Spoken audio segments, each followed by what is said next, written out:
Are you sick of government lackeys who say you didn't build that? Are you tired of elitists who think you need a government permission slip for everything? Everything you do is an A to B conversation, and the government should see their way out of it. Create true free markets by adopting the BIPCOT No Government License. The BIPCOT No Gov license allows use or modification of any product, service, or software except by governments or government agents. Go to bipcot.org. That's Bravo, India, Papa, Charlie, Oscar, Tango.org.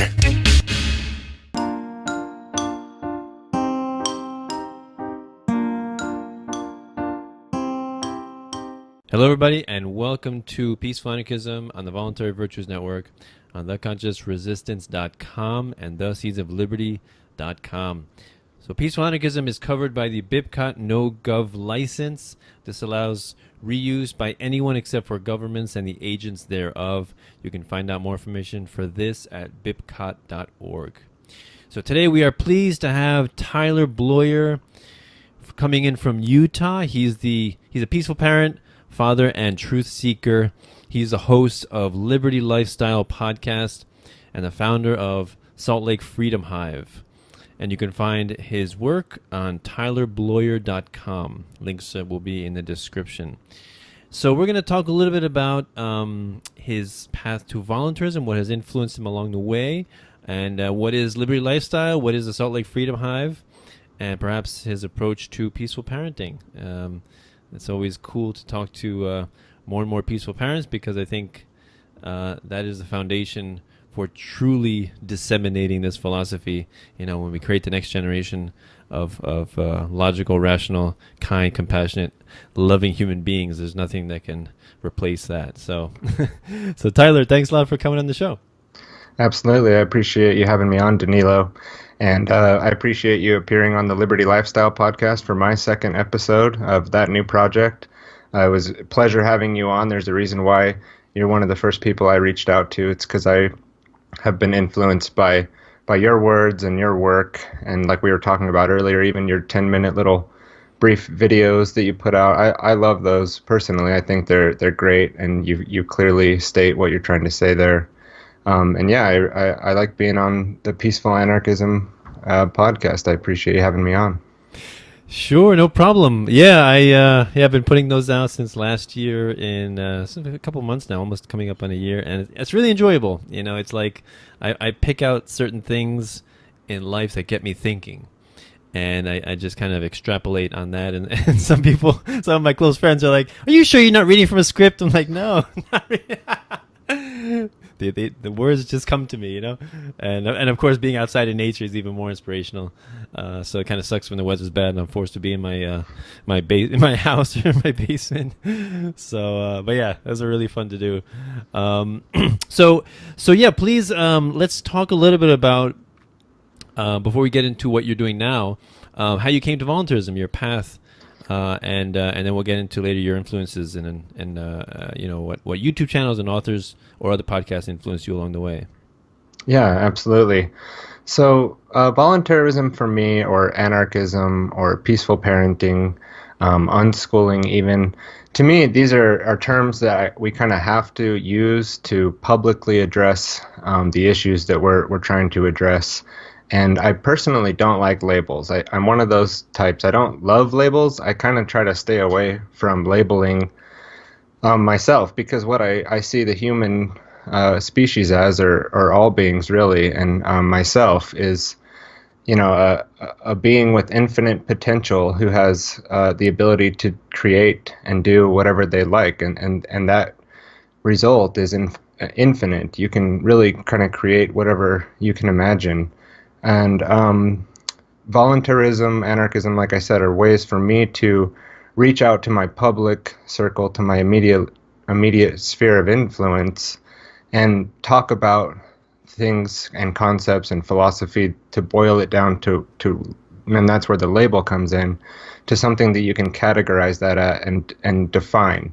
And so for me, I can't really ever say that I wasn't a voluntarist, right, or that I wasn't an anarchist. I don't think I ever meant to use violence against other people on purpose. I don't think there was ever a point in my life when I didn't want my relationships with other human beings to be completely voluntary. Now, I think a lot of us get led down a path that will eventually lead to us making decisions that cause harm to other people, and sometimes knowingly, but a lot of the time unknowingly, and that could be through willful ignorance or through a certain nescience, information that wasn't available to you, so you didn't know that your actions were causing harm to other people. Um, so as far as a path to that, I could say that there was a path to indoctrination and mind control that I was put into and subjected to as a child, and throughout my young adult life. Um, and heavy, like you said, I'm from Utah. I was born and raised in Farmington, Utah, in the LDS church. I went to public schools, so I got the full spoonful. I got the full program, what I would consider the program, refined as it is at this point, of indoctrination, of communist indoctrination, socialist indoctrination, and then the religious aspect to that as well, which I don't know if we'll go into that too much here tonight, but it's also a system of control, and definitely mind control. It can be used to hold beings back from recognizing their full potential. Not that it can't be used for good things, not that certain faiths or not all religion is bad, but specifically organized religions that are organized belief systems, things that require you to accept without using critical thinking, to accept the words and the statements without using a process of critical thinking. Well, that's indoctrination. Indoctrination is beliefs that you hold that were accepted unchallenged. And so that came at me pretty heavy as a child, and I didn't really fall for it necessarily, I would say. I didn't fully dive in to that world. I kind of sensed that something wasn't right pretty early, I would say, in early grade school. And I did what I call a checkout. I kind of went through the motions of school and even the church, and really observed the adults around me and the contradictions in their behavior to what they were saying. And like I said, I called it kind of a checkout. I just coasted through that period and knew that I didn't really want to fully dive in and climb the ladder and be one of those in public school or even private schools that you see that just jumps in and just starts climbing the ladder really fast, and they want to get all the A's and accelerate the best they can. And not that those are negative qualities, but it can be if you're doing it for the wrong reasons, and if the system that you're doing that in is not meant to serve you ultimately in the end, then it's actually quite foolish to give it your full attention and energy. And I didn't know all this as a younger child. I think that it was just maybe an intuition, you could call it, or like I described it, just kind of checked out. And that happened all the way up until, when I was 14, I left the Mormon church. My mother luckily questioned the religion, and that was a big example for me. Somebody really close to me, my mother, saying that, hey, I've done. She brought me aside and said, hey, I've done a lot of research. I've looked into this. I've had some questions, and I don't agree with this anymore, and I'm not going to be a part of that. And that, I think, was a big catalyst for me to say, oh, wow, you can do that. You can you can decide to take something that's been a part of you your whole life and just change it by doing research. That was an example of somebody who didn't just take the dogma unchallenged and just accepted it and didn't. And also, I mean, for her, that was a huge mental thing to get out of, because you have your whole peers, her parents were still, in that religion. The community around us, we were in a really Mormon area, so she was facing loss of community, loss of friends, loss of family, loss of self. What you feel like is yourself. And so, like I said, I think that a few years later, I followed suit. I said, well, hey, I haven't felt right about this the whole time, so why am I going to continue to do something that I don't agree with? And but then, that imbalance as a child led into an imbalance after that of extreme, the extreme opposite of that kind of thing is to go seek out what I did was kind of no belief systems, almost to the point, well, really to the point of like an atheistic, almost like solipsistic worldview. And so in that period, I call my unconscious state. So then I went through a period of just kind of like saying nothing's real then, and there is no, reality that makes sense. Each person kind of is in their own reality. Hey, and I can do whatever I want. I can go and have as much fun as I want without consequence. Mm-hmm. And as long as I'm getting away with it, whatever it is, for me, it was just more or less having a good time with my friends. But I would say we were pretty wild. I went into a period of thinking that there was no real moral consequence even for your actions, And needless to say, I learned the hard way that that's not true. And I came back around, and through a series of events beyond that, and a series of people that I can't fully take credit for all this happening. I mean, a lot of this stuff that we'll talk about here tonight, it's not like I came up with it or I'm responsible for having this great awakening or something like that.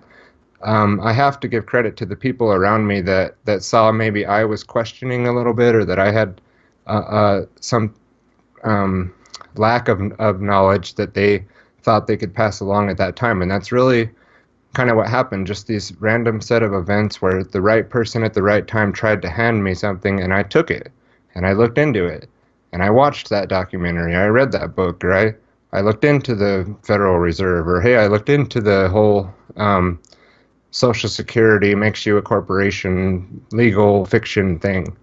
And the legal land rabbit hole, I consider it kind of a waste of time, but ultimately you're free. And don't let anybody ever write anything down on paper that says otherwise. That's kind of how I feel about the legal system. But some people need to learn a lot about that to challenge jurisdiction, and they get caught up in the legal system. But besides that, like I said, there was a series of events that happened after that where people brought to me the Thrive movie, or people would get me looking into 9/11. And I also started addressing my health. So an interesting part of my kind of journey to starting to understand the principles of volunteerism or all that was really kind of twofold. One, I started to address my health and stop drinking tap water. So if anyone out there is drinking the fluoridated tap water, try quitting for a month and switch to spring water and just see how you feel. And for me, I was like, wow, like, if I can change that much just from that little thing, what is going on here? What is the deal? And that really was one of the things that got me really questioning what I have been told up to this point about those who say that they are watching out for our best interests, serving and protecting, if that's really true. Because I remembered decades before that hearing the argument and debate about fluoride being in the water. And my reaction was, why don't they just let people put in their water whatever they want, And then I kind of let it go. And then years later, realized that it was a lot bigger deal than that. And then, you start to see with real eyes, with your open eyes, what's really going on around you, how the control system works, how the education system really works, how the monetary system really works. And I went down those corridors, and I looked into those facets of our reality, and had the freak out period too of oh, look at out there, they're doing this, they're doing that, can you see that, there's this, and a lot of years of doing that, I can definitely relate to that. but then I asked why is it that this is going on, and I'm only coming to scratch the surface level of some of these things. But then I look around, and it seems like the other people don't want to know. They don't care. They're not interested. They want to label me as crazy, a conspiracy theorist, just some nut job, tinfoil hat guy in his mom's basement or something like that, right? I'm sure you can sympathize with a little bit of that too when you try to discuss even just something as simple as the economic system. People, that sounds. What do you mean, private banking system? I a cartel that's been running the world for thousands of years who, uses drug money to start wars and all this stuff, So why was my question? Why is it that I can see these people who seemingly care? They say they want to be free. They say they want to be happy. They say they want prosperity for themselves and their family. But yet when it comes to looking into the information that would be required to understand to get those things, they don't want anything to do with it whatsoever. They want nothing to do with that information at all. And, again, well, why? Was my question. Why is this? How come I can see this clearly with my eyes, and I can show the guy next to me the same thing, and he has a completely different reaction. And his mind shuts it down, turns it, can't be this, it can't be what you're saying. It's definitely not what anything that's conspiratorial. It's not anything that was in that big of an agenda or anything like that. There's not some secret shadow government, pulling off false flags or psyop operations to control the public. Where I was like, really? Because it's pretty clear, like that's what I'm seeing, and it's not just me. Look, here's the information, and I came to find that it's not the information. It's not about giving people the information. It's not about getting them to see the stuff that you saw, or even the researchers that you've researched, or it's way more than that. And so again, why was my question? Why is this? And at this point, I hadn't found volunteerism. I hadn't found the philosophy of anarchism, but I did want to know why.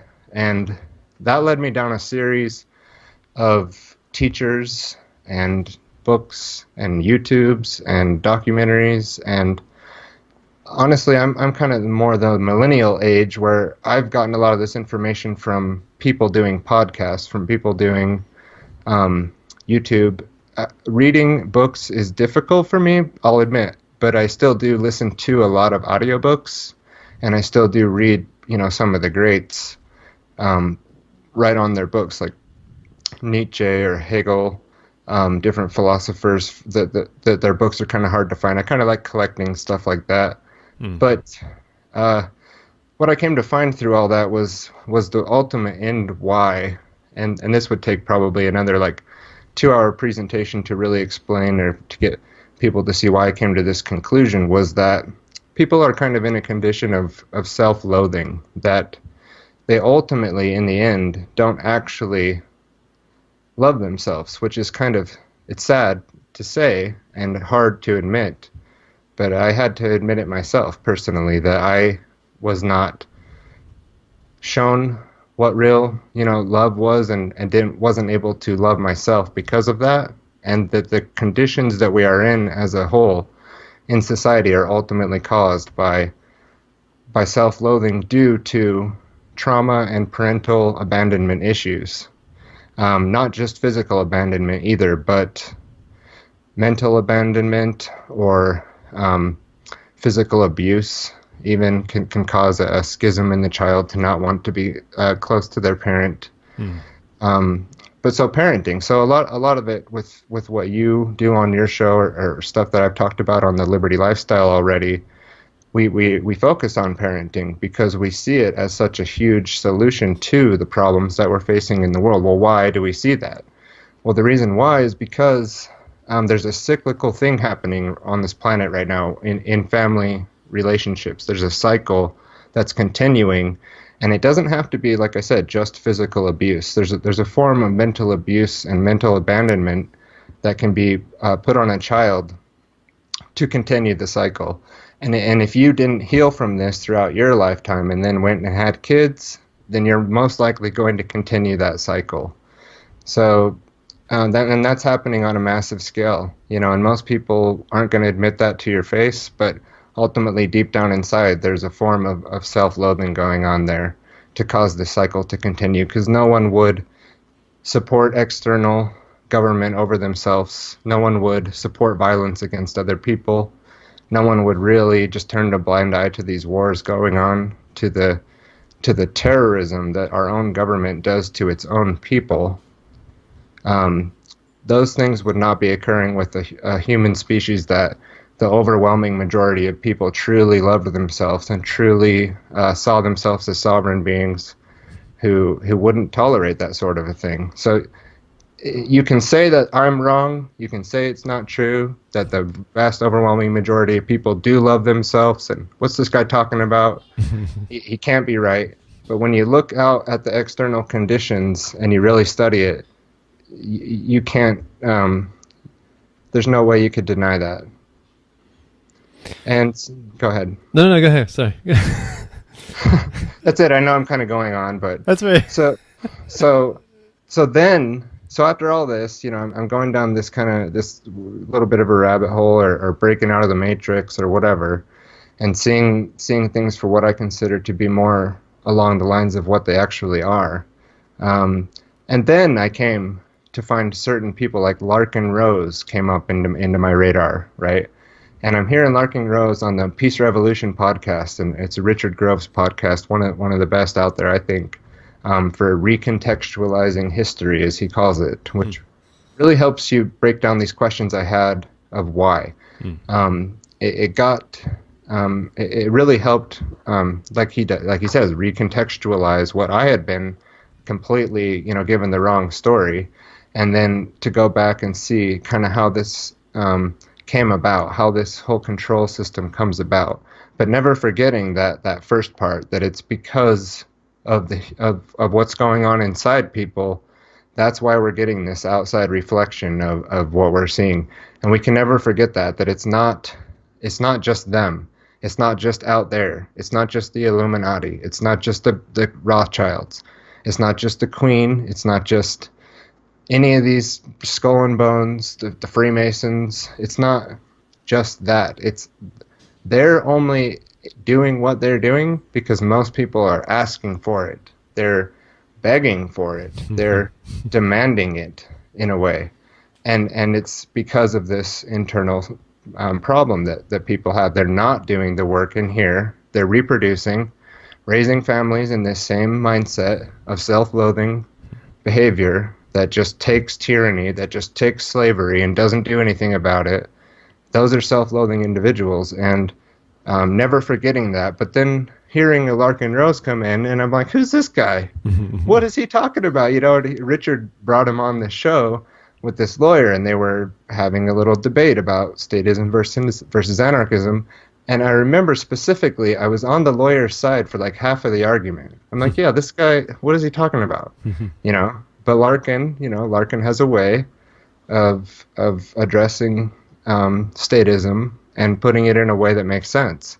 And I remember that very specifically, I was in the shower even listening to the podcast, I remember it. And then shortly after that, Richard brought on Mark Passio and people out there may not like Mark Passio or his work or his angle or his style, but as far as natural law and anarchism and these things, he's also very good at explaining it in a way that makes sense, in a way that really can't be refuted. And then you suddenly say, well, that's what I'm an anarchist, right? Because all anarchism means, or all anarchy means, is without rulers, without masters. So, an from the Greek prefix without, an, archon, or archon is master, right, or ruler. So an archon, or anarchy, is without rulers, without masters, and without slaves. So no masters above, no slaves below.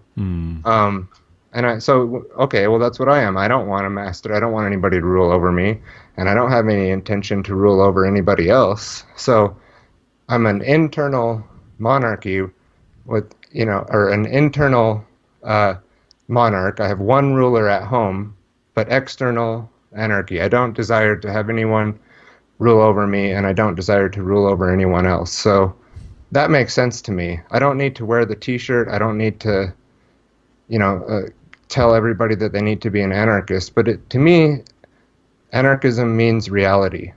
To me, it's the same as truth. To say anarchy is to say the truth, that which is. It's reality, right? So what do you think about that? Awesome. You touched on so many points. um, let's see. What was some of the my favorites was how you were saying that most people consider themselves to be moral agents. Good, decent people, right? Most people consider themselves knowledgeable on what is right and wrong. And when we talk about, when I tell somebody, yeah, I talk about morality, they're like, yeah, I know morality. And but the problem is that, of course, they have this giant exception to morality called the state, and our job is to explain that no, there is no exception to morality. No badge, no costume, no position, nothing can exempt someone from the laws of morality. It's equally immoral to rob someone here or rob someone an ocean away, right? And so that's one thing that we have to help people to understand. And of course, advocating for the state is supporting immorality in its essence. So that's one thing that's very important. And what was the other thing? The one you said, the one you said, you did say a good point. Right before you stopped, you said, what were you talking about? Just anarchy and just the definition of the word specifically is why I agree with that philosophy. I don't necessarily, there's ANCOMs out there too, right? Yeah. You got that ANCOM Antifa crowd, right? Right. And the idea of I don't know if I heard it from you first or it was someone else, maybe, I don't know. But the idea of an internal monarch and external anarchy, that's an interesting idea. I never really thought of it like that. Well, that's the thing. You need to have rulership over yourself. Over your self-governance, right? And if you don't, if you don't rule yourself, then you'll automatically be defaulted to have external governance, right? This is a conversation me and my son are having constantly, right? Nice. You're not my boss. Well, you're right. But if you can then behave properly and not need to be told what to do, then I won't tell you what to do. Right. But if you're just gonna let crackers exist all over the floor in your room for weeks, then eventually I've got to say something, But if you would just clean it up, and you controlled that situation, then you don't need a boss at that point. Right. It's the same with human beings. If we are really raised all the way up to be adults and act like an adult, which we don't have right now, the vast overwhelming majority of people are in a childlike state of extended adolescence brought on by this system, but then also maintained by their willful ignorance. I mean, I don't give people exception. I don't just say it's the control grid, it's the mind control, it's the fluoride, it's the Prozac, it's all the SSRIs, it's the chemtrails, it's the food, hey, we have to have it this way. No, we don't. We don't have to be in these conditions, and it's simply the choice of those people to want to remain in that condition that keeps things the way they are. So yeah. And the other thing you said was about the central bankers and the Rothschilds and the Freemasons and Illuminati and all that. And it's kind of interesting when people focus on that because I don't think that's even that important at all anymore. Because really, for me, the ultimate question is, where's the origin of power? How are these people so powerful, right? And the way I see it is the vast majority of people who believe them to be legitimate give them power, right? And, just like in the Game of Thrones, I think the guy was telling, what's the short guy in the Game of Thrones? I forget his name. I know who you're talking about. Yeah. The wise man says, when it comes to power, a small man can cast a very large shadow, right? Because it's not really about strength. It's not about being able to personally kill people. No, it's about people legitimately believing you are their rightful ruler. And if you can have people believe that, you have great power. And talking about your government schooling, what is the origin of that belief first of all, it's parenting, right? Being raised by your parents to believe that that's legitimate, and then schooling just enforces that even more powerfully, right? 15,000 hours of harsh indoctrination, and it definitely is indoctrination since it's like It's like you want to figure out what the agenda is for something, figure out who's funding it, right? I think I mentioned this on your Yeah, that's right. right. If you got Coca-Cola funding the schools, what do you think they're gonna promote? Right. So Yep. it's a government school. So what do you think they're gonna promote? So yeah, it just only makes sense. And it's really great. I love hearing people's journey to volunteerism, because it's like, and that's amazing about your mother. She made that decision to separate herself from that community, even though it came at great cost of maybe friendships and close bonds with other people that she's probably developed over years.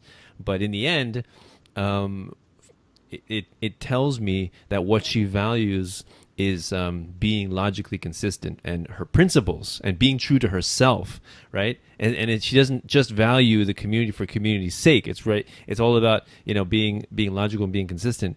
And it reminds me of a quote that I love to use by Emiliano Zapata, a Mexican revolutionary, right? Which says, "I will die a slave of principles, not of men." Yep. And I I love love that. I love that quote. You said that recently on another one of your shows, Oh, and did I I? went and I found a meme and I put it on some of my pages that said that guy, and I looked into his history a little bit, Uh-huh. and it's pretty interesting that he had some anarchist influences around him. Uh-huh. I don't think he was like a completely non-statist guy, but very rebellious against the Right. oppression of his people, and saw a lot more of the problem than most. Awesome. And I really liked that quote too that you had brought up. Yeah, it's a good one.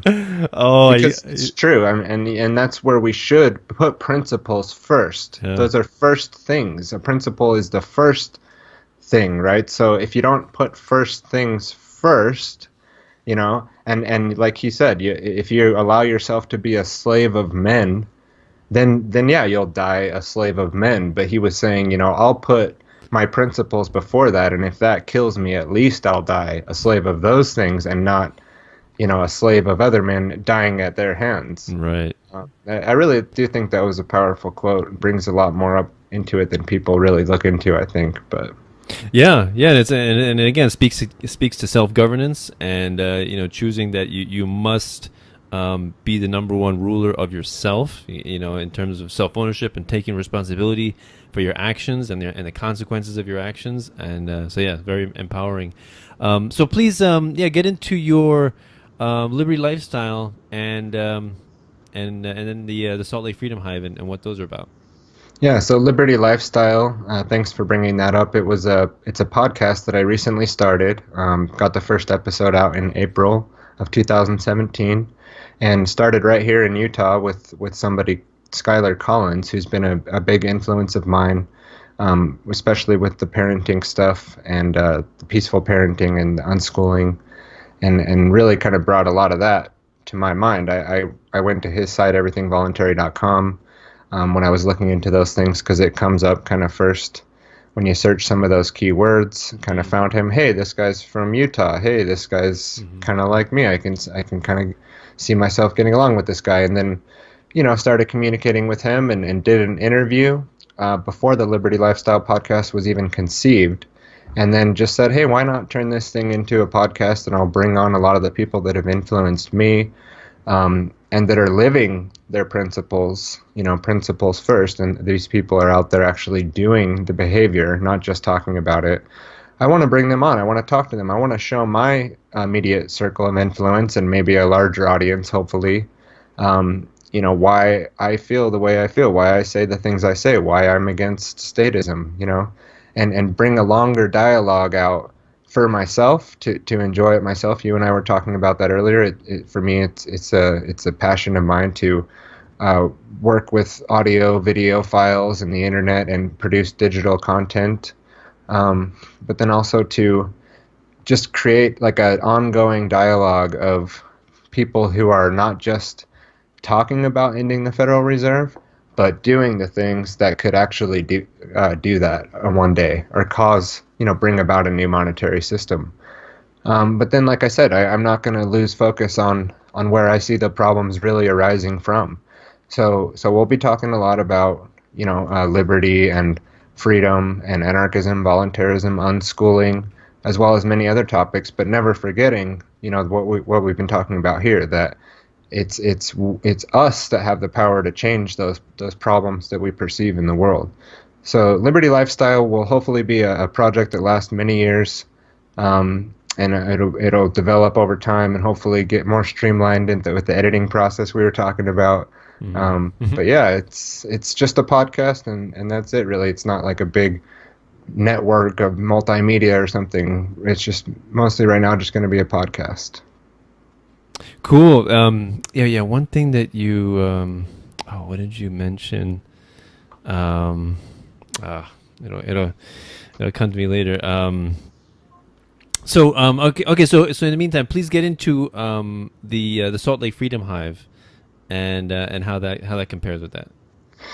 Yeah. So the Salt Lake Freedom Hive, I started last October in 2016. No, August of 2016. Sorry. And that was more or less like me seeing that, okay, I came to all this understanding. I had all these glimpses of things that I found to be like true for myself, and also something that I saw that was some universals and other things that could be used to change society to be much, much better than it currently is. So, okay, a lot of anarchists, I think, are a little scared of working with other people, or let's just say a lot of non-statists, are scared to reach out and start working in their community. It's kind of a fringe stance because you're surrounded by people with guns and other things that don't agree with you and, are willing to use violence against you for your philosophy, just like we saw with Ross Ulbricht. The judge that threw him away for 2 life sentences said that it was his philosophy that was the most threatening, not actually what he did. And so, but we have, a responsibility as human beings. We're not just individuals who can just be in our own little bubble and pretend that none of this stuff out here is affecting us. It absolutely is. And everything is an interplay of each other. So the other people and the society around you and your family and the teachers and the bosses or the jobs that you're at, these are all very influential on you, but you can also be very influential on those systems as well. So reaching out to the community and working first, like we've been talking about, in your home. It starts with you, and then your home and your family, and maybe your extended family and friends you could start to work with, and they can work with you and develop, a more free society, a more voluntary society over time. But then we have to take it out a level beyond that and reach out to our community. So the Salt Lake Freedom Hive was first me just putting ideas out on paper in a blog that could be targeted to the local community. But while I was researching that project, I kind of came across Freedom Cells. I came across Derek Brose's work, Bob Podolsky, his book Flourish, with his Octalog and Holomats approach to what we're calling freedom cells, which are decentralized groups and a way to organize in a decentralized manner who work to bring about a voluntary society through the community. So, and they're also used as like a mutual aid, mutual benefit group for the members in it that are all seeing the problem with the state, but that want still to have protection. The big question, well, don't you want, who's going to protect us, and who's going to build the roads, who's going to do this and that? And we're like, well, we are. We're on cell 411. Tyler, what do you hate roads or something? Like, what's wrong with you? I personally love roads. I do. I love the grid. I love the market. I have nothing against being protected. I have nothing against any of those things. I have a problem with violence, and I have a problem with predatory systems of control around us that demand me to participate when I may choose not to, and then threaten me at the point of a gun in a cage to comply, right? Mm-hmm. So they're the violent ones, and me not liking the roads, even if I hated the roads, would still not be, it would not legitimize taxation whatsoever, right? No. Because we don't need roads. Eventually we'll be in our spaceships flying around and say, I have to pay property tax over here. Okay, I'm just going to go over here, Right. And we won't need roads eventually. But even then, people will build the structure. People will create the infrastructure. People have always built those infrastructures, and so they still do. There's not some magical person named government that creates roads, right?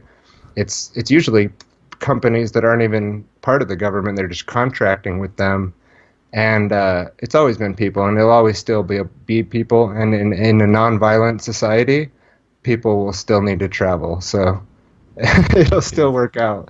But now I forget where I was going with that. So give me back on. Oh, I'm sorry. Sorry about that. Well, let me just say, I remember what I was going to say, but I also want to say an additional thing, which was the value of what you and I are doing as podcasters and content creators is powerful. And I think a lot of people tend to underestimate that. They're like, what are you doing? You're just making videos and you're just making what is your goal? What do you expect to do with all this? And to me, the goal is to spread ideas, powerful ideas, to influence the conversation, right? To generate thought and debate. And, that's how we achieve progress, is by challenging the status quo, right? Always trying to make something better, build something more efficient. And I think our conversations and podcasts with the various guests that we have on demonstrate that that's possible, that we can have a better world, and we don't need the violence of the state, right? The guns of government are entirely unnecessary and counterproductive. So, the idea of spreading knowledge, spreading concepts is very much underestimated. If you think about like wars, like you ask somebody, why do wars happen? And they're like, well, this country declared war in this country. All right, you can look at it that way, but you can also say it's just an idea. Statism, it's an idea. It's an idea that my piece of dirt is better than your piece of dirt, and I'm willing to kill you for that. It's an idea, right? And so you change the ideas, and all of a sudden, massive shifts in understanding and comprehension occur. And so it's very important that ideas are not belittled and downgraded. So that's the first thing.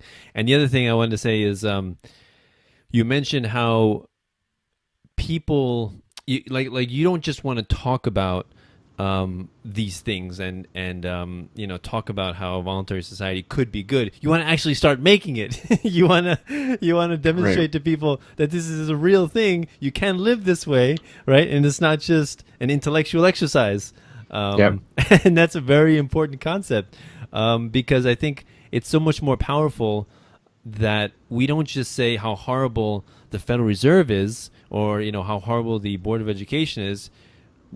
All we have to do is just be prosperous and thrive in spite of it, right? Engage in agorist activities, avoid taxation as much as possible, avoid transactions in the eyes of the state as much as possible, educate your kids outside of the government schooling. That's how you really topple an empire. Not with guns, not with violence, not with assassinations, by more and more people just withdrawing their participation and their support. So, yeah, kudos for that. Absolutely. No, and that's what both of those projects are all about. Like you said, I mean, it's powerful to be able to put a concept out that you've taken the time to vet, because we're not just spitting out garbage into the YouTube atmosphere that we're just coming up with on the random whim walking down the road, So, Tyler, how many cat videos can I expect to see on your YouTube channel? Well, my personal one, or no, I'm just kidding.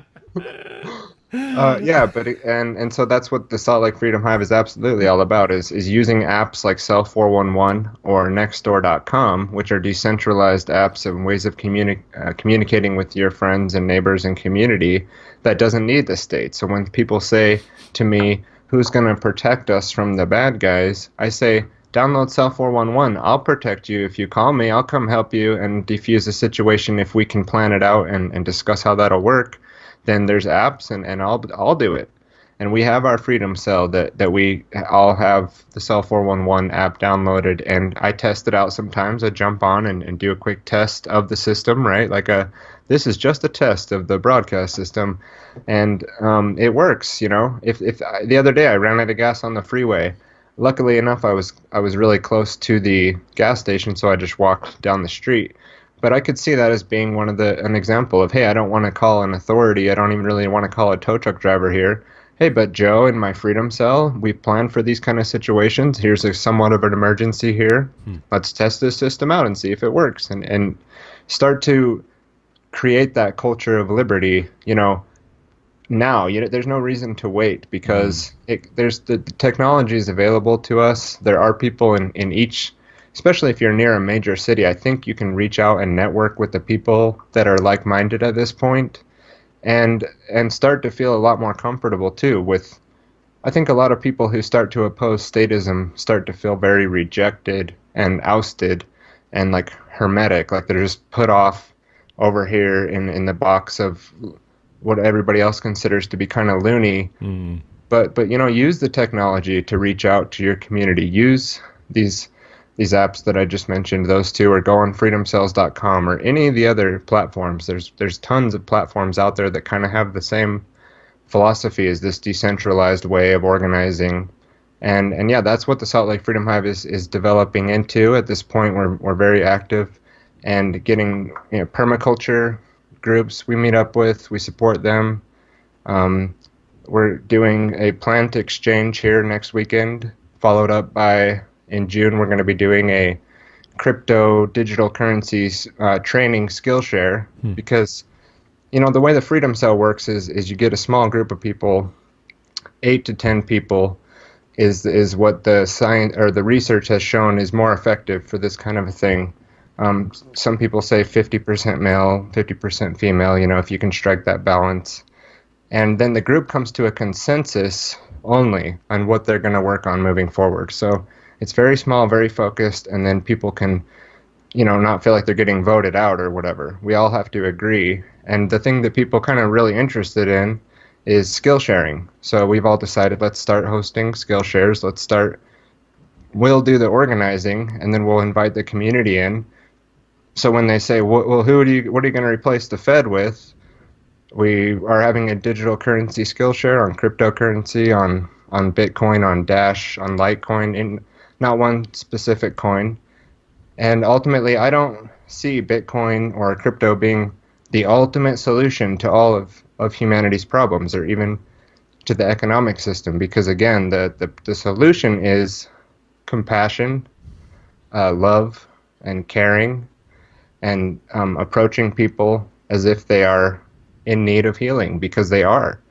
Anyone who's supporting the state, especially now in the time that we live in, because we don't really have as many excuses as people before who just maybe they were completely sealed off from all the information, completely nescient of any other philosophy, and then literally like beaten into a certain way of acting. Well, it's very hands-off now, at least. Our slavery is remote control, right? And the remote control that they have is very powerful. It's a full spectrum dominance coming your way. They have every level of the spectrum dominated. And so part of, like you were saying, putting out this powerful information is to at least attempt to thwart, to push back a little bit on the complete media manipulation psyop, government-controlled, drug agency-controlled, big pharma-controlled media that pumps out 24/7. They don't stop, right? They don't ever hit the brakes. They're on 24/7 pumping their message. So if you think you can just sit back and say, hey, I don't want anything to do with this place. I'm going to go live out in the woods. I'm going to go check out and move to Mexico. I'm going to move to Puerto Rico and get away from this. You're not getting away from anything. They're not going to leave you alone. They're not going to stop. They're going after those people that are out there trying to just be left alone, right?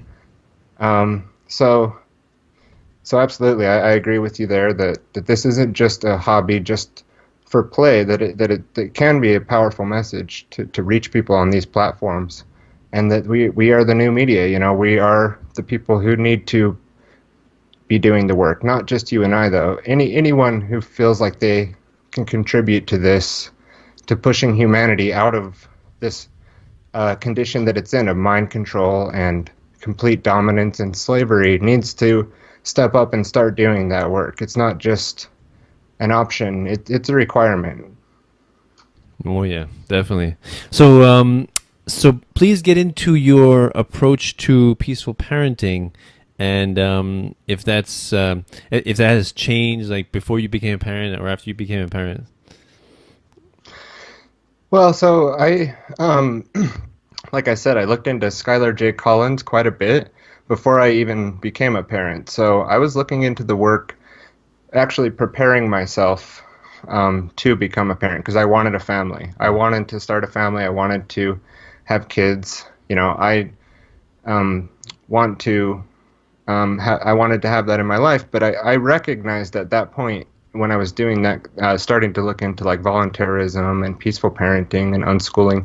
I wasn't a parent at that time, but I saw in myself that I could have issues with trying these things out. So I wanted to start working on myself earlier to be prepared to be a peaceful parent, to unschool, because I would never subject my kid to public school for sure. And even private schools are a little sketchy with, they still get the communist core teachers in there. They're certified by the same kind of people. Yeah. They themselves kind of pushing statism, right? They don't necessarily probably give the voice to the other options out there. So when I actually met my wife, Cassandra, she had a son already. So I was luckily enough, prepared enough, with my own healing and stuff to start to practice these principles in real time. She had a 4-year-old son when I met her, and I told her, all about kind of myself and where I came from, and that I would never, want to send my kid to a state-ran institution, and that the peaceful parenting and unschooling that, to me, I hope peaceful parenting becomes a term that's no longer necessary someday, Right. Because it is wrong to hit your child, and it is wrong to treat them like you own them, and that you can just do whatever you want. And if you don't give them the respect of the non-aggression principle, that's worse than not giving it to other people, because they're in your home involuntarily for the most part. They're not really there by choice, where you kind of are. They're there almost without choice. Well, basically without choice at all. So it's even more important to give them that respect, to treat them as a sovereign individual who has the right to exist in their body without being harmed. And spanking is harm. I've had this argument with people, surprisingly. They didn't see spanking as a form of harm. They saw it as what they said, the only way. The only way to properly teach a child. And they even gave examples of how there was no other way in this certain scenario to not spank my kid to teach him afterward. And I was like, really? There's no other way, right? Well, yeah, they just don't have the logic. They just don't have the reason. Well, there you go. There's the parenting. Right. That's your opportunity. That's where you come in. It's not going to be a 10-minute conversation. It takes years to get them thinking critically, to get them reasoning properly, to get them to understand why they shouldn't have ran out in front of that car. Right. But what hitting does is it's the easy way out. It's the easy way for the parent to teach a quick lesson to a programmable human being that will learn through pain about not doing a certain behavior. So yeah, it works. It's effective, but it's also traumatizing. It's the cycle we were talking about earlier. There's the continuing of that cycle. And then when they get older, they're going to feel like it's okay to do the same thing to their children and to other human beings. And the other human beings can do that to them, and it's okay. That's where that exception for statism comes. Because, oh no, you shouldn't hit Johnny, don't hit Sally, but if Dad hits you, it's okay. Right. If I hit you, if the teacher hits you, it's okay. Right? And then the exception for authority to abuse you physically is created. So if you don't, that's why I completely disagree with with even the slightest spanking as being necessary. It's not necessary. it's only necessary if you want to teach that child to be subservient to any external authority over them, even if they're using violence on them, you know. And it is violence. Spanking is violence.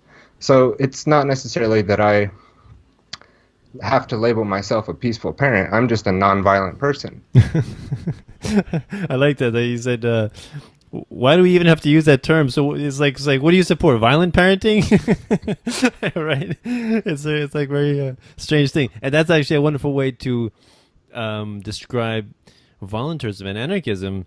Is I like, when I explain to people what I do, I just say, I talk about voluntarism. And they say, what's that? I say, oh, it's just voluntary interactions between peaceful people. Do you like that? Yeah, good, cool. How could you not? Or the way Bill Bupert would ask people. He's like, when he says I'm an abolitionist, and he says I oppose all slavery. What kind of slavery do you support? Right. So That's I like the terms. The terms are good at getting the conversation going. Like I was starting this with the whole road to volunteerism, road to anarchism. Those are terms to be able to bring it up, and I think we should use terms like slavery to describe the conditions that most people are in. And peaceful parenting, or like you said, that's funny. Like, do you support the violent parenting? Like, maybe we start calling it that, because it's much more clear. And then they're on the defense, Right. And calling, like you said earlier, you mentioned that even supporting and advocating for government is supporting and advocating for violence, right? And if you can get somebody in that conversation, now they're on the defense for being violent instead of the roads and how are you going to protect everybody. Get them on the defense for being a violent supporter of murder, because they're what they're doing is killing people with their ideology, and that's literally true. The biggest killers of people, and if you just look at the 20th century alone, was government and democide and medical abuse through withholding the information that people need to heal themselves. And it's actively being done. And what they're doing to the children with these vaccines is also an attack on their biology, on their immune system. And the evidence is out there. You can remain ignorant of it if you'd like, but that is also advocating for murder of children. And so if you want to defend against that, let's have a conversation. But to talk about these other things as what we need to bring the discussion on, how would we pay for this? How are you going to do that? Right. Non-violently. That's how I always answer. I'm going to do it using systems of non-predatory ways of being, Yeah, you're right. They're really deflections away from the idea that basically taxation is theft, which most people would not want to admit. But talking about voluntarism, that's just a wonderful way I find to introduce all kinds of aspects of agorism and peaceful parenting, and homeschooling, unschooling, all that kind of stuff. Because you just say, if you advocate for voluntary interactions, now think, what kind of relationships in your life do you appreciate? It's the voluntary ones. What do you not appreciate? And most of the time it has to do with the state, taxation, right? And what do you call it? Tax month, right? And then schooling. Very few people say, "Yeah, I love my schooling. It's wonderful. They force me to learn all kinds of useless crap." Yeah, the monetary system is a good place to start with people. That's another one. Yeah. And I think you do a beautiful job with that, especially. And I think some of the reading that you've done in the past and the study and research you've done helps you on that angle. And it's a good angle to get started with people, but it shouldn't end there. And there's more to the problem than just the economy, but it's a great starter, because if you can explain how the Federal Reserve System works, most people would, no, I don't want that. That's horrible. That's predatory. These people are doing what? 30% of my energy a year goes to who? And to people you've never met, and they're not on the ballot, that's for sure. And they're not gonna be, and they are putting the people on the ballot in front of you that you're voting for, and so it's a good starter for sure. I think economics, and like you said, voluntarism as opposed maybe to using anarchism, depending on your crowd. Right. it's a much more diffused word. And well, yeah, I'm voluntary. I'm nonviolent. I don't want to be violent. Right. And then if you can slowly kind of ease in, well, you're supporting violence, Yeah. you know. But what about this? You know. Yeah. Economics is definitely a wonderful, non-threatening conversation to have with people. Just talking about, like I think I mentioned Mike Maloney, right? The Hidden Secrets of Money with you on my the last time we talked. Awesome content. Just talking about what's the difference between currency and money, right? Why were precious metals? Why were they in use before and they are no longer in use today, right? And what does the Federal Reserve have to do with that, right? And what is inflation, right? Simple concepts that get people thinking, and they don't have to get angry about it. They don't have to get, just belligerent, because these are facts. This is what we live with, and this is the reality. Is the Federal Reserve is a monopoly on currency, but and then once you understand it, you can begin to improve your life. You can organize your life in a better way, because I think most people understand, like, about inflation, like the money decreases in value, although they don't tend to see it like that. They tend to see it as prices are constantly increasing. And so they're like, yeah, I got to make more and more money, you got to invest. But I'm saying, but then when you tell people, like, what is it, like 2 cents? No, it's like $1 today is worth 2 cents, like in 1913, right? That's basically the devaluation. It's like almost dead.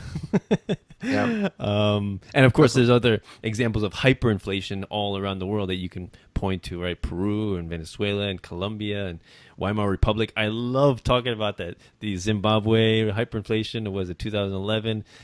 Wonderful educational opportunities to discuss with people about what happens, when the currency supply is hijacked by a central bank, and what essentially is happening is counterfeiting, although we tend to use these euphemisms like quantitative easing, currency creation, increasing the money supply. Well, even inflation, I didn't really think about this, but my buddy brought up to me the other day. He's like, even the word inflation is kind of confusing. They should call it deflation. And like the word you just used, devaluation, is a much better term, because inflation almost sounds like, oh, it's just getting bigger, it's more. Right. And the people, it's just like the Federal Reserve System. They've used the same trickery there. It's not federal. It's not. They don't have any reserves, and the whole system that system word was put in to make people feel like there was checks and balances. It's a system. But just go back and look at Alan Greenspan saying on some live television interview that no one makes any decisions, that the Federal Reserve can't decide something different, and they can't tell them what to do. Right. He says we operate completely independent of any government. Right. And that's it's not federal. It's not, they don't have reserves, especially now, and it's not really a good system. But they use words like inflation to take away from what it really is: theft, slavery, usury, they're predatory. That's what it is. Yeah. There's a great book that I read. I think it's called something like how they control, like why currency is toxic and how they control you with it, something like that, by this guy McDonald and another guy. And fascinating book. And one thing I gleaned from that book was how you look at a dollar bill, and that in itself is a wonderful educational tool. And I have used that many times when I was working in my acupuncture clinic, and I would find a patient that I kind of vetted each of the patients, and I would see, okay, which person is a critical thinker and would be open to these ideas. And once I found someone, then I would go in the room, take out my dollar bill, and just go through, it says Federal Reserve note. What does that mean? Right? We call this a dollar bill, but why does it say Federal Reserve note, right? So then that's a good explain what the Federal Reserve basically, and then why do they call it note, right? It's a contract. It's an IOU, right? It's debt, exactly, right? And then what is this but a piece of paper with ink on it, right? So how much do you think it costs to print and transport this, right? And I ask them, how much do you think? and I tell them about 6 cents, right? And how much do you think it costs to print and transport $100 bill? And I'm like, 7 cents, because you got extra zeros, you got a little more ink. And then their eyes like open up. What? Really? That's what I'm like working so hard for. And you know, just yeah, just and I remember Mike Maloney in one of his documentaries. He was saying how he travels these different countries, and he would see, you know, the machines that they print the money, and it's just go a mile a minute, right? And it's like people work to death for that. And these politicians just printing, and they get just, you know, of course they get first dibs and they can spend on whatever they want, right? Because they're the politicians. And whereas the people are like slaving away for that, and so yeah, and so then the question becomes, okay, so if I know there's inflation and I know my money's being devalued, my currency's being devalued, where do I put my wealth? And that's the real question. How do you protect yourself, right? Everybody wants to know that. And so then you got to go into I go into the whole history of precious metals and artificial versus artificial currency versus natural currency or forced currency and state currency, different things like that. And then why is gold and silver? Why have they been hailed king as money, as the ultimate preserver of value? So yeah. Yeah, and I think I kind of want to know why. I mean, I think money itself is another belief system. It's something that we've taken without question and just accepted as truth without looking into it more thoroughly.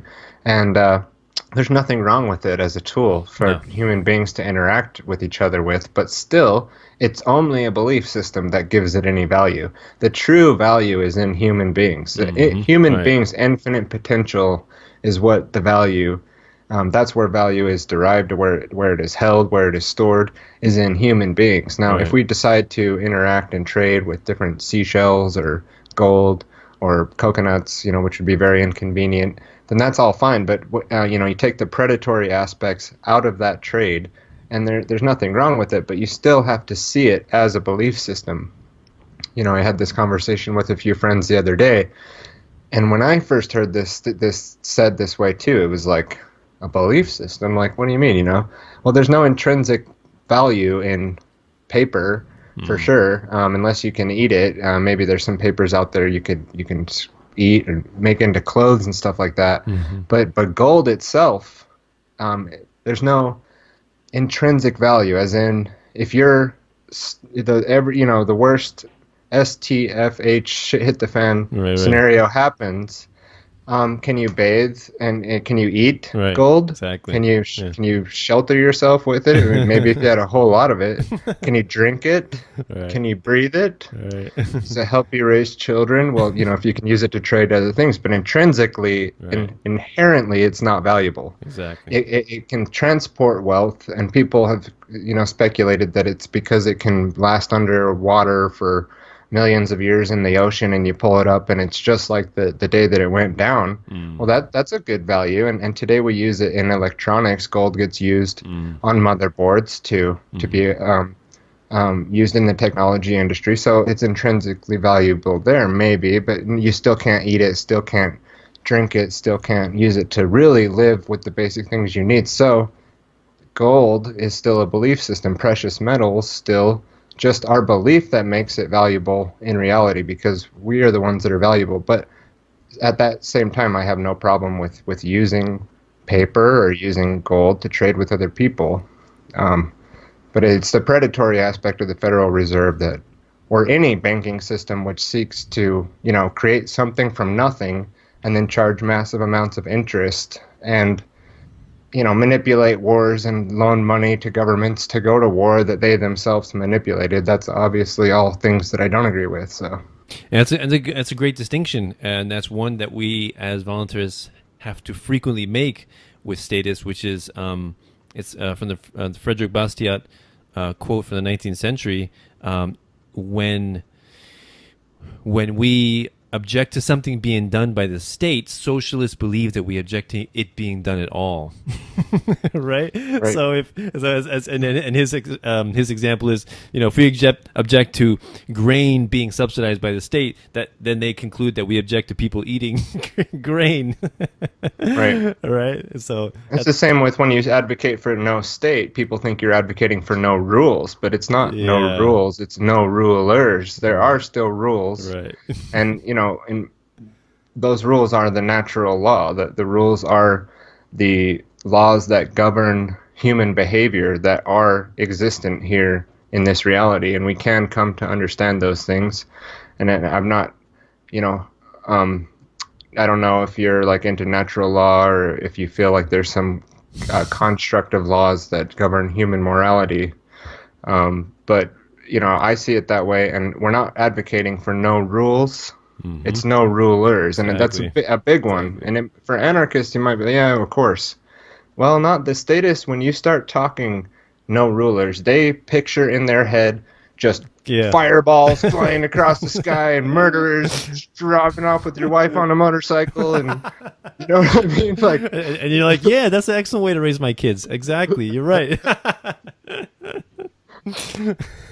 but there are still rules, and if Exactly. humans to be truly free, they will learn those rules and they will live by them, because there's the law of freedom in the set of laws known as natural law, and it goes like this: that the more moral that a human species is, or the more moral we are in the aggregate, the more freedom we will ultimately experience, because the more we're taking away someone's natural rights from them, the more that we're impeding on their right to be without being harmed.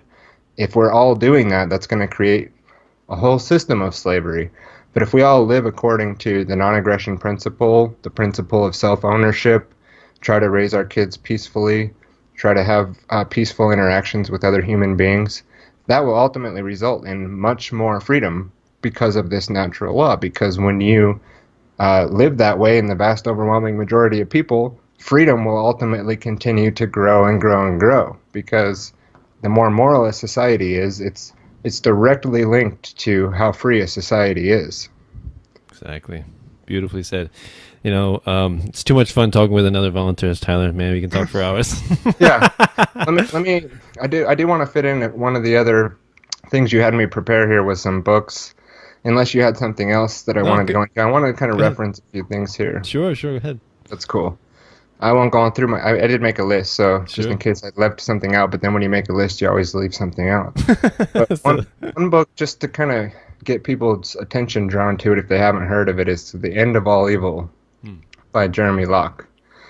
And it's a PDF you can find out there online. You probably won't be able to find a physical copy until somebody picks up the task of publishing this again and getting it back out there, but I'd like to read a little quote from that book actually here that I had written down. And when he's talking about evil here, he's talking about anything that opposes that infinite worth of the human being. So anything that takes away from that value is what he's defining as evil. So it's not some Christian conjuring that you should have up in your head about a satanic evil thing. He's talking about freedom is freedom. Anything that opposes that is evil. And here he says, to understand how evil controls people, it is necessary to understand the difference between principle and law. A principle is a truth that creates freedom, and a law is a lie that creates slavery. Principles describe reality. They are knowledge that help you make use of our world. Because of your intelligence, you recognize principle in everything you do. Every true thing you learn is a principle. The movement of your hands, which food tastes good, mathematics, and empathy for a friend are all based on principle. Laws are artificial ideas created by evil men to restrict the thinking and understanding of people. Laws mask themselves in authority so that they can impersonate principle. When people mistake truth for the ideas of authority, their abilities and wisdom are diminished. This is the purpose of law. Law must be enforced because there is no truth in it. A law destroys freedom because it is a lie. A principle, however, creates freedom because it is knowledge. That which destroys freedom is evil. And that's from the book The End of All Evil by Jeremy Locke, which really just kind of, it was one of the great books that I read, and I still go back to and listen to podcasts and stuff where they talk about it. It's a really good book. Have you checked that out? Never heard of it. No. Sounds good, though. Sounds awesome. Yeah, I'll send you a copy. Yeah. For the interview. And by the way, I don't know if I guess we skipped over that, but any books that you would recommend or that you have read that you found value from? Yeah, just real quick. I mean, that one, and then The Stellar Man by John Baines is another one people might not have heard of. That's more like Hermetic philosophy, which I'm not like a secret practicing Hermeticist or something, but there is a lot of good stuff on natural law in Hermeticism. Cool. The Kybalion, same thing. I'm not a religious Kybalion guru, but the 7 Hermetic principles, as described in the book The Kybalion, are really good to help us understand our reality and how natural law works. Astrotheology and Shamanism by Jan Irvin and Andrew Rudigi was a book that helped me really get into symbolism and start to break down a lot of the more esoteric stuff in religion. And then astrotheology, how the Bible and the Christian mythology is really heavily based in that, as well as a lot of other religions. One that I know you've read, The Most Dangerous Superstition by Larken Rose, and along with that, like Freedom by Adam Kokesh. Larken Rose's The Most Dangerous Superstition is almost like a hidden natural law book, because he really just, the way he explains authority and the belief in it and what that manifests, I think is really kind of describing how natural law works. And then Frederick Bastiat, The Law. I mean, you brought him up. I know you've read a lot of his work. That one in particular is good. John Taylor Gatto, Dumbing Us Down, Weapons of Mass Destruction, or The Underground History of American Education. That his writing is tremendous. It's not just the content, but the way he presented it and who he is. It's just really good story. You know, and the Deliberate Dumbing Down of America by Charlotte Iserby, another one along those lines. That's a hard book to get through because it's like chronological. Oh. So she like goes through each year and what happened as far as like the dumbing down of America. Another one, Lysander Spooner, No Treason, The Constitution of No Authority. That's a great book. Oh yeah. It'll prove to you logically and reasonably why the Constitution is illegitimate and doesn't apply to you. It doesn't apply to anyone who's around today, you know, and it's just another just belief system, right? Thomas Paine, Common Sense and the Rights of Man, just tremendous books. That man was writing, you know, with fire. He had it in his heart and lived freedom to the fullest extent that he could, and was a big catalyst for the American Revolution and the French Revolution. And from my research, the true author of the Declaration of Independence was Thomas Paine. And regardless of what you think about the Founding Fathers, which is kind of sounds religious almost, the founders of this country, I think he was the most enlightened of them. And if you look at his works and his life, you know, he didn't hold slaves and didn't think that it was kind of okay after, and he didn't go back on the Constitution the Declaration after it was written like Thomas Jefferson kind of did in his writings. He started to, maybe this was a mistake, you know? And somebody who wrote a document like that wouldn't falter, right? Later on. That would have been in their blood. And so read Thomas Paine's work, and I think you can start to see where I'm coming from. The Anatomy of Human Destructiveness by Erich Fromm. That'll really help to start to understand this problem of it being a problem going on within people and not necessarily just out here. The Trivium, there's a couple books out there, but The Trivium, specifically by Sister Miriam Joseph, is a good book. She comes at it from a little bit more of a Christian slant, but still the Trivium method. I'm a student of the Trivium, try to practice the Trivium method, grammar, logic, and rhetoric. And if you've not heard of that, that's something that you can get into with that book pretty deep. Also, triviumeducation.com by Jan Irvin would be a good one. And then the works of Anthony C. Sutton also. I got into this guy's work, and it's more like scholarly writings that are like made for like PhD level graduates. The American Secret Establishment, How the Order Controls Education, Wall Street and the Rise of Hitler, and one that I haven't read yet, Wall Street and the Rise of the Bolshevik Revolution. He really kind of it gives a whole nother side of how World War I, World War II went down, and how Skull and Bones has affected American society and how they've kind of infiltrated every aspect of the political structure. James Perloff has wrote a couple books, The Shadows of Power and Truth is a Lonely Warrior. These are both great books too. The Shadows of Power goes into the Council on Foreign Relations. It's really interesting. And Mass Control. This book is really good as well, kind of like The Anatomy of Human Destructiveness by Eric Fromm, but more of like this like remote control engineering that's going on. It's not anymore like chains and whip slavery, right? We have more of a mind control, complete domination of that, like full spectrum dominance, like I was saying earlier, by Jim Keith. That's a great book. And then finally, I know I'm kind of going on here. That's all right. Another one that I really like is The Wisdom of Your Cells by Bruce Lipton. And that book blew my mind. It really goes into healing this problem and how to do it. Not even just talking about how, like, healing, oh, we need to meditate and just change our mind and everything will be great.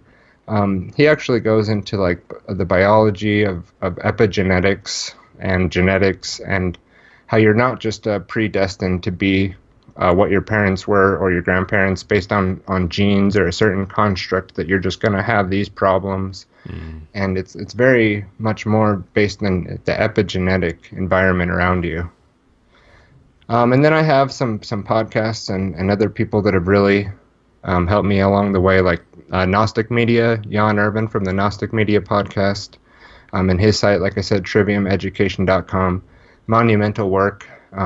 He opposes the alternative media a lot of the time, even with his work. And, you know, he's exposed people like Terence McKenna and the whole psychedelic revolution as being largely a MK Ultra operation towards the end, especially. Really? Yeah, you'd have to look into his work. Richard Grove from Tragedy and Hope, Peace Revolution podcast, 9/11 Synchronicity, great podcast to go through. James Corbett, The Corbett Report, excellent work coming from him. Mark Passio has been a big influence for me from whatonearthishappening.com. His work on natural law is just key, regardless of if you don't agree with everything Mark says. At least check out the Natural Law Seminar.